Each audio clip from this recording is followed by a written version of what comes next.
This is Miles with Deputy Faulk, and this is 10 things I wish I knew before I became a cop. All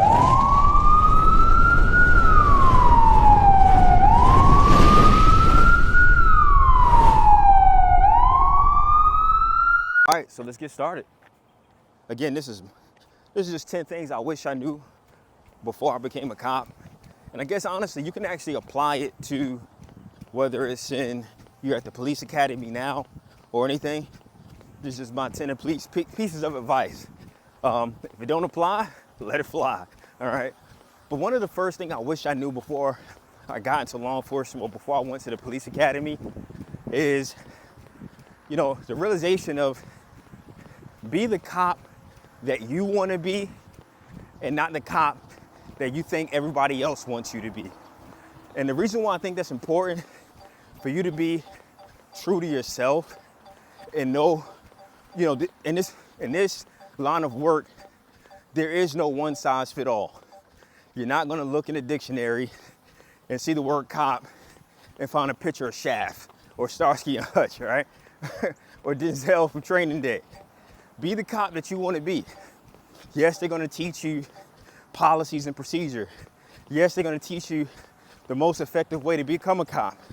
But at the end of the day, be the cop that you want to be and not the cop that you think everybody else wants you to be.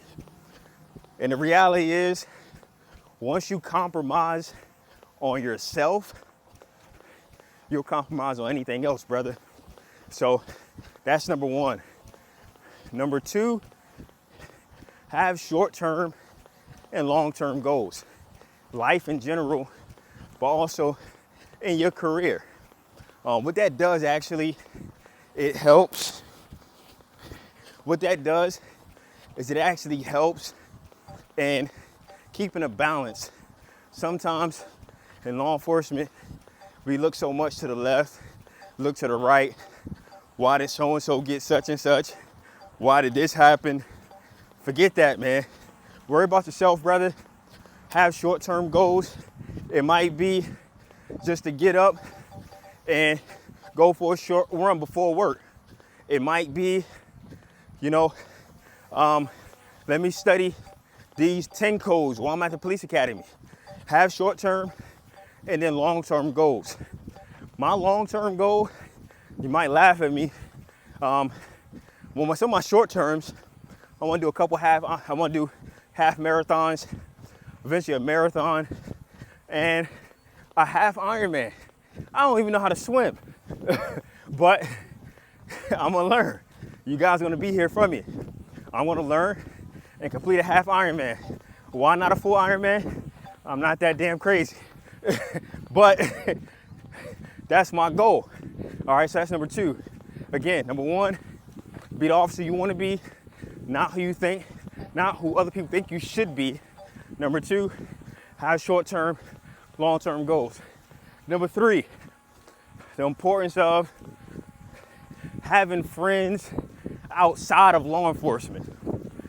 Can't explain how important that is. When it comes to that, that's because sometimes when you're just around cops, that's all you think of. That's all the perspective that you're given. When you're around other people who may have a different perspective of how you saw certain things, how life is, helps. Now you won't become more balanced as a person, but also as an officer. My grandfather used to tell me, if you hang around 9 idiots, you're gonna be the 10th one. I'm not calling cops idiots, all right? But the point is, if that's the only people you're around, that's what you're gonna get, all right? So keep that in mind. Also, rule number 4, or point number 4, is watch your eating habits. Can't express how important that is. Eating habits. When you're on shift and you pig out on break or whatever, didn't mean to call cops pigs, by the way, but when you just stuff your stomach, you might go to that next call. That plate you ate just might cost you your life. Literally. Always want to be in shape, be loose.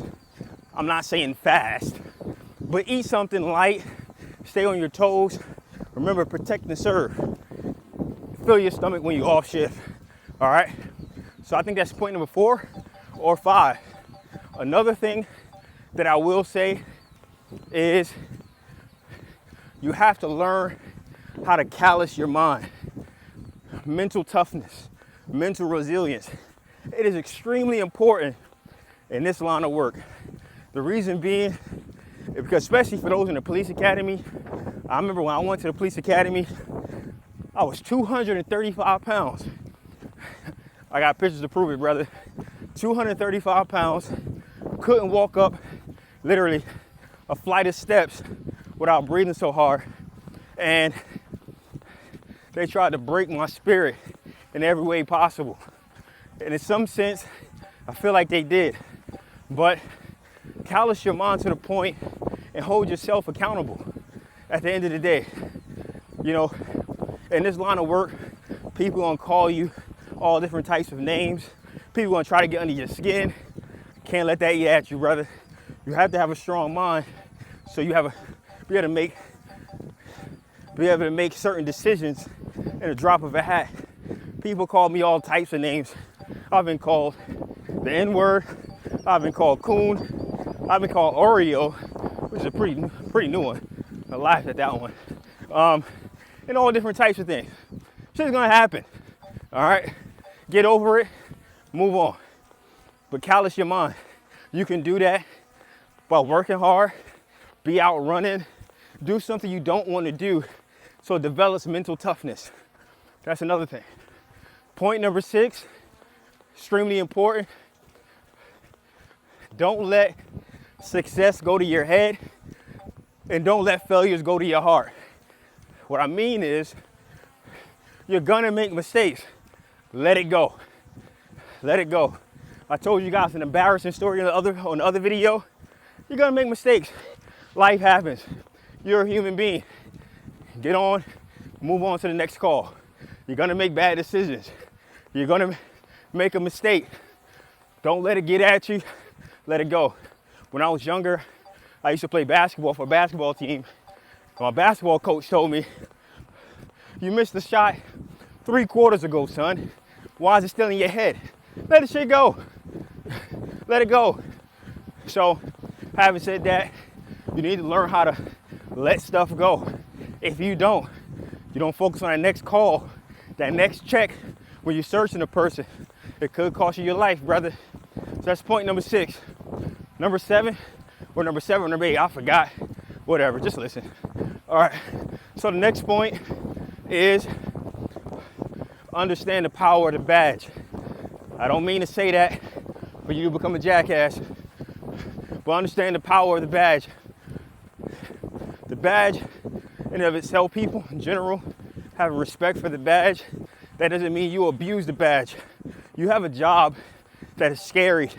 I don't mean that you can get killed or anything. Obviously, that's a part of the job. But what I mean is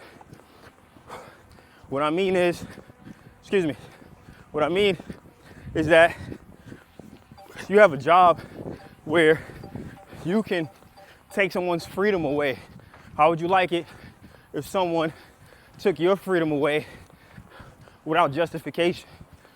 Understand the power of the badge. Somebody, just as you do to others, could be done to you.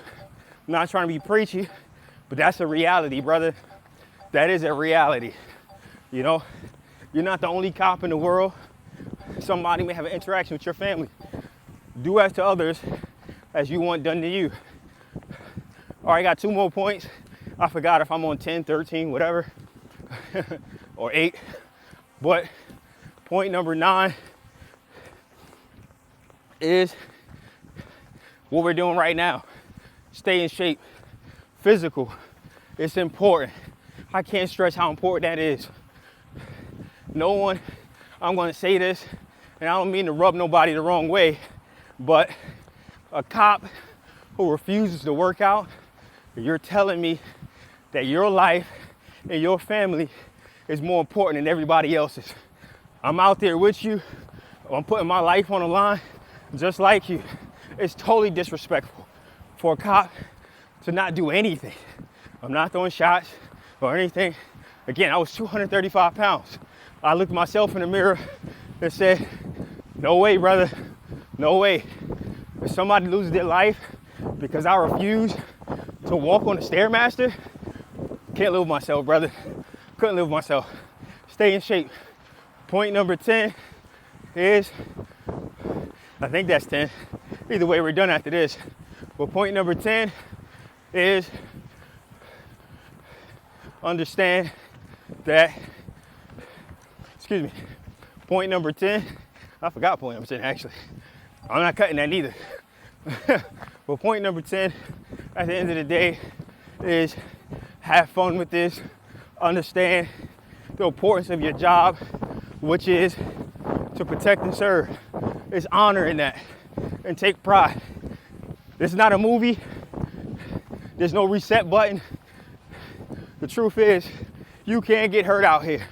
Oh, that's another thing. Train. Always training. Yes, physical, but train. The department that I work for, the sheriff, he always tells us, you can never train too much for a job that can kill you. And that's a reality, brother. That is a reality. As scary as that is a reality. Again, this is Miles with Deputy Faulk, and 10 things I wish I knew before I became a cop. Have a good one.